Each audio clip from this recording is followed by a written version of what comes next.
Isebe lezemfundo kwisithili seChris Hani belikwisekhethi yakundonga kwisikolo samabanga phansi RV Maneli kwawa 3 kwala 2.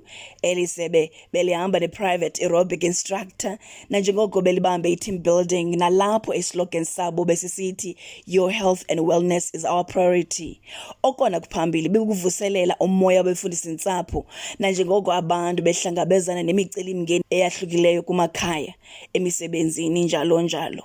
Oku ibilikhubalo lokwethula imithwalo ngohlobo lokulolonga nokwazana ngcono bengootishale bezikolo ezahlukileyo. Isikolo ngasinye besikhuphe inqununu yesikolo, itishala kunye nelungu lebhodi yolawulo lwesikolo. Zizikolo ezingama-25 zesekhethi yakundonga ebezithatha inxaxheba.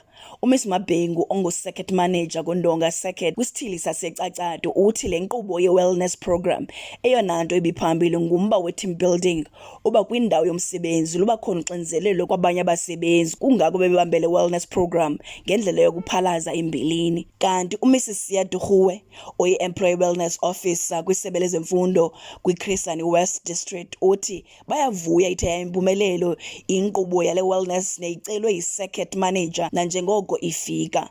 Ukwathi i-team building ayenziwa xa kukho ingxaki kungavisiswana kodwa nokuqinisa ubuhlobo nanjengoko kudityenwe ngombono omnye wokufundisa abantwana besizwe esimnyama baphumelele emagqabini babeligwiba lesisizwe. uDuhuwe uthi ezimbalini kokokuqala ukudibanisa izikolo ezingama-25 nanjengoko badla ngokuya kwisikolo ngasinye bebenoloyiko ukuba iza kuba njani le nkqubo, kodwa ithe yaphala phambili. Ootishala namalungu eebhodi zolawulo lwezi zikolo bakuqhwabele izandla oku ngelithi kuthe xibilili kubo. Kwiindaba zeVukani FM ndinguLinda Kamagazi phantsi komasipala wasekuhlaleni i-Emalahleni eCacadu.